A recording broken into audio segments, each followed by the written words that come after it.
Hey everyruby! These past few weeks I've been uploading a few Speedpaint videos from 2018, sharing older artworks in my very first art compilation, and last week I've even formally introduced some characters to y'all. And you may or may not have noticed that I often refer to a project I call Tron or the Rubyix project or the Rights of Nevadora. I've gotten quite a few questions both here and on my Instagram page, asking me whether this is some kind of webcomic or series, where to find it, and whether I'm working on this thing on my own or if there's a team. So today I'm here to clarify some things, answer these questions and some more, and basically just give you an introduction to the Rights of Nevadora. First of all, I'm very pleased to welcome y'all to my very first voiceover Speedpaint. Please bear with me as I have never done this before.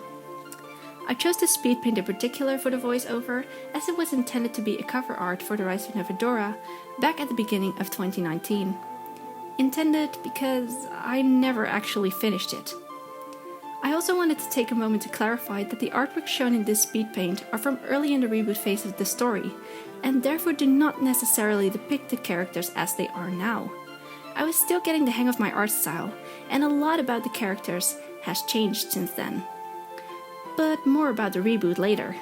Without further ado, let's just get to the main topic for today, the Rubyix project. I think it's best to start my little rant off by simply answering the very question in the title of this video.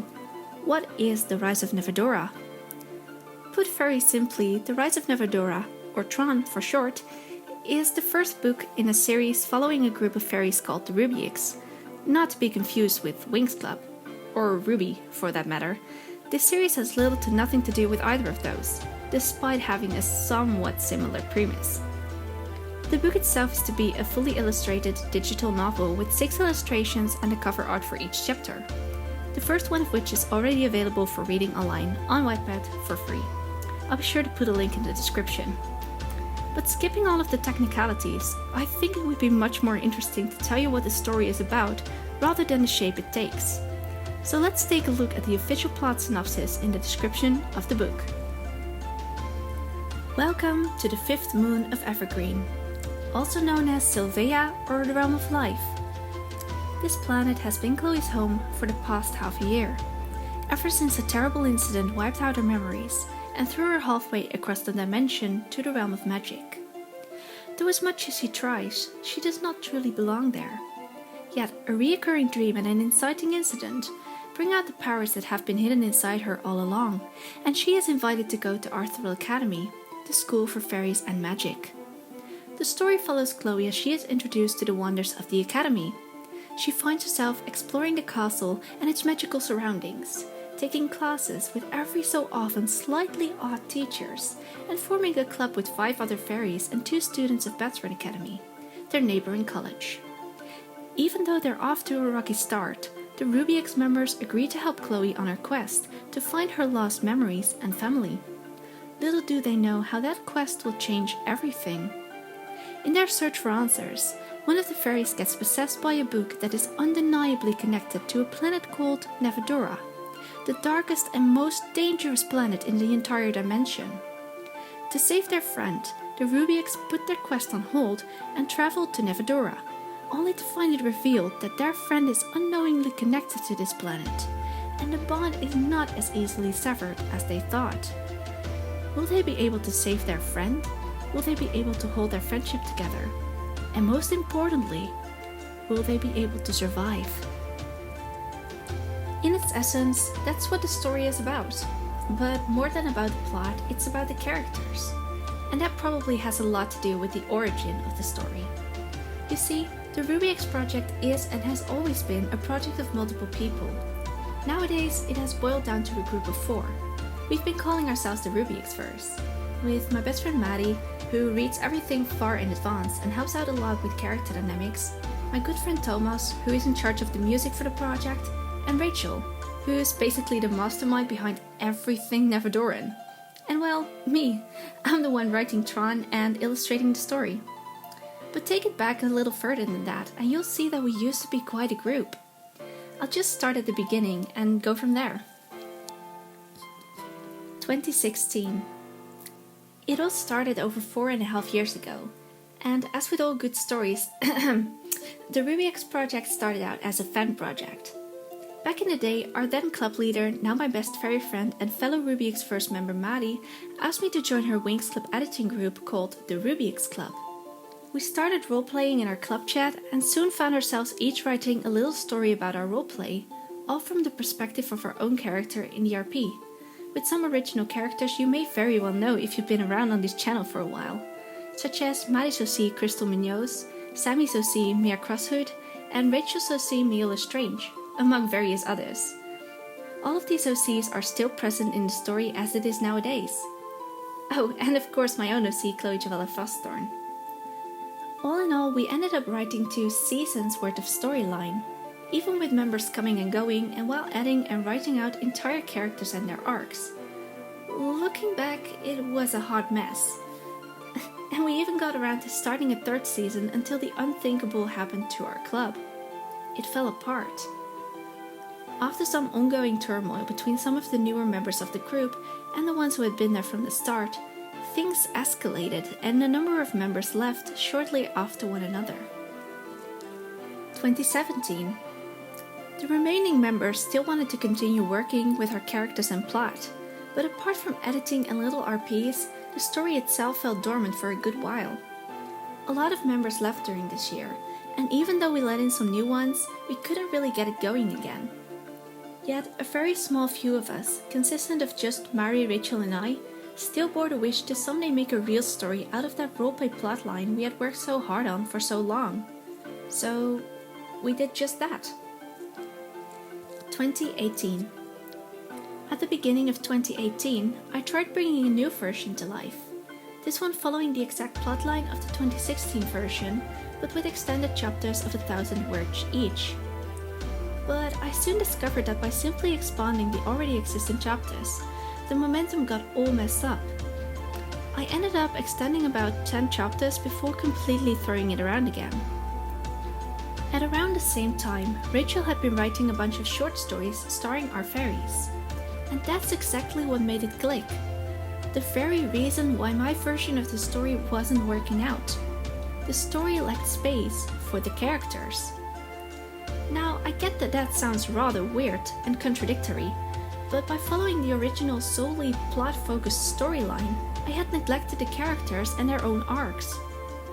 With a lot of help from Mari and Rachel, another version was released in 2018, still with the plot idea, but now with a more loose plotline that allowed us to really dive into the characters. We already had a lined out idea of what the backstories and arcs were going to be like, but this version really fleshed everything out, as well as this being the version where we cut out a lot, and I mean a lot, of unnecessary characters we had left from the roleplay. The new version was the first real version that, although left unfinished because it ended up only covering the first half of the story, we could call a real book. Complete with a plot, decent momentum, original side characters, some original settings, and enjoyable main characters with their own subplots. But one problem still remained. The story was still a fan project. The reboot of 2019. As the project had started out just a little roleplay turned story, and we had no previous intention of ever publishing it as a real book, this had never really been a problem. But as the story grew and we started developing our own characters, worlds and plots, it became limiting. Sometime before, Rachel had already been the first to point it out, but now it was time to really face it. The story was set in an already established universe. If we wanted to make the story our own, we had to take matter into our own hands and create our own universe. So this became the main focus of 2019. At the very end of 2018 and continuing in 2019, I took the time to develop my own art style that I could use for the rise of Nevadora. Up until then, it had always had a style pretty close or at least similar to the Winx style. It took a pretty long while to really find something I could call my own and be proud of, and therefore the story was left on hiatus. During this time, I also went back to start all over at Chapter 1, now renamed Myth or Reality, and the idea to illustrate a story went from dream to plan as I started working on character designs and other sketchouts. A lot of characters and places were either redesigned or replaced with new and original ones, such as Arthurville Academy and almost its entire set of teachers, and of course, the world building. We were lucky enough to have created our own planets, or at least mostly so, for our characters to have originated from. Otherwise, this would have taken a lot longer, but the real time consumer was the concept of the academies.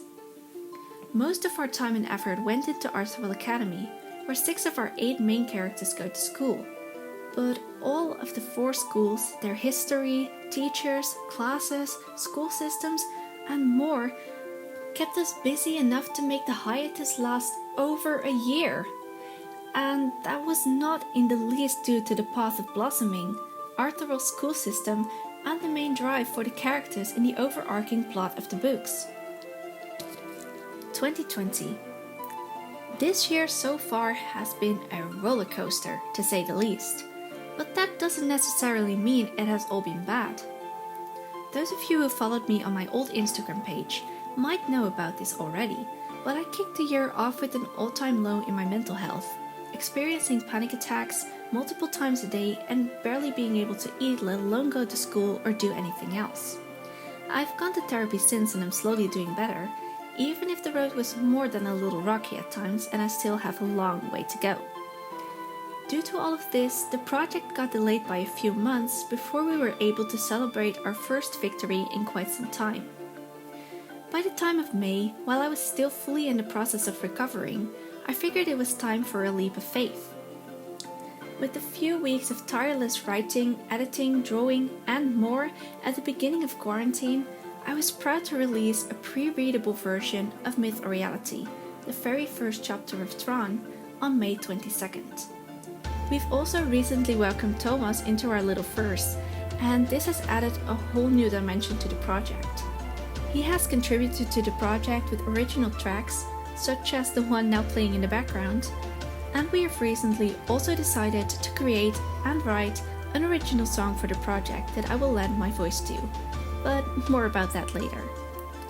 Other than that, he also provides us with a good dose of laughter with cheesy puns and memes about the story. So, what about now?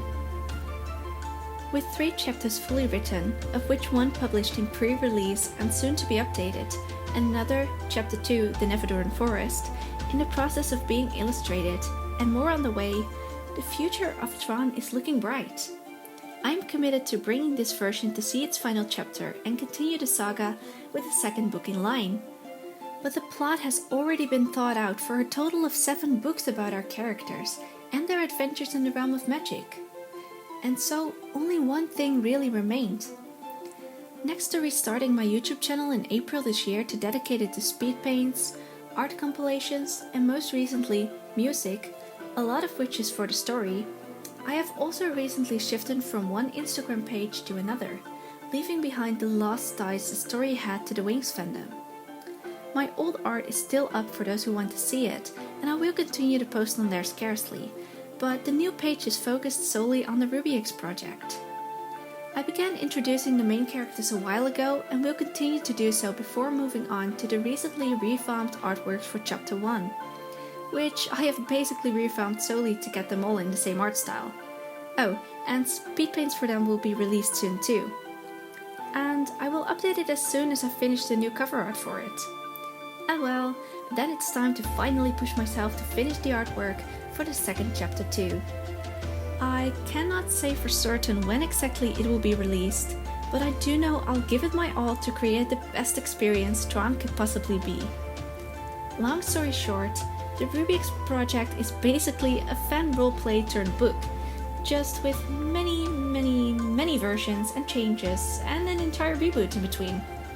But no matter how it started or how many adaptations have passed before finally coming to this version with this small but dedicated team, I am really excited to see where this project goes, and I just want to take a quick moment to thank all of you Rubies for sticking around and for showing your interest in this project. It really means the realm of magic to me. Now I'll leave you Rubies to watch the end of this speed paint in a bit while I call it quits. That is, considering this recording isn't too long for the video itself. As I said before, I haven't really done this anytime earlier. I do plan on doing more of these voiceovers in the future though. Although they won't be as history lesson-like as this one. I'd like to do some voiceovers for the artworks of The Rise of Nevadora, to tell you more about the process behind them, and just talk some about both the story and characters. As Great Dragon do I love rambling about the characters. But for now, I've already been rambling long enough for my taste. So if you have any more questions concerning the story or the project, feel free to comment down below, and I'll try to answer your questions to the best of my abilities. And as I always say, keep living the magic. Chloë, Joëlle, Frostthorn.